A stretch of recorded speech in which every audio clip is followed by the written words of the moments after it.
இன்றைக்கி நான் பீன்ஸு கடலைப்பருப்பு தோரன் பண்ண போகிறேன். பீன்ஸை இந்த மாதிரி ரொம்ப பொடிசாக நறுக்கிடுவேன். பெரிய வெங்காயம் ஒன்று எடுத்து அதையும் பொடிசாக நறுக்கிடுவேன்.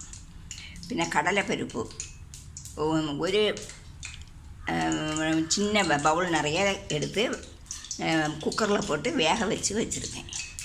அரைக்கிறதுக்கு 2 டேபிள் ஸ்பூன் தேங்காய் திருவல், 1 டீஸ்பூன் ஜீரா, 4-5 பல் பூண்டு, 1 டீஸ்பூன் சில்லி பவுடர், 1 டீஸ்பூன் மஞ்சத்தூள், 1 டீஸ்பூன் ஜீரா. இவ்வளவும் தோரனுக்கு அரைக்கிறது போல் பிரிவிராட்ட அரைக்கணும். கடாயில் 2 டேபிள் ஸ்பூன் எண்ணெய் ஊற்றியிருக்கேன்.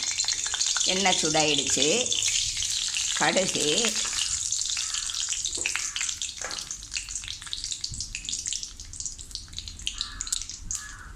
கறிவேப்பிலை, வற்றல் மிளகாய்,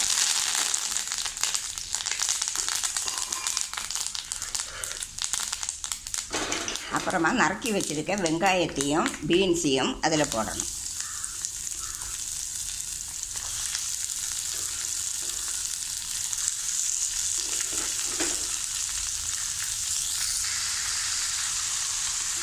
நல்ல கிளறி கொடுத்து மூடி வச்சு வேக வைக்கணும். சால்ட்டு இப்போ போட வேண்டாம்.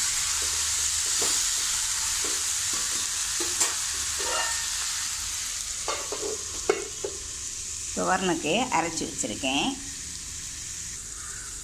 வெந்திருக்கும்.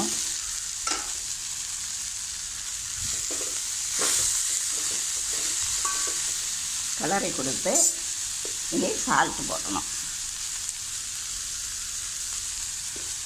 போட்டு இந்த அரைச்சி வச்சுருக்கோம் இல்லையா அரைப்பு, அதையும் அதில் கொட்டணும்.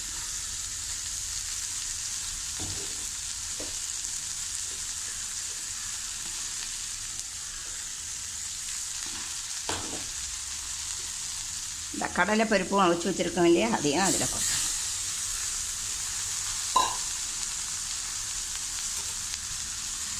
கொட்டி நல்லா கிளறி வைக்கணும்.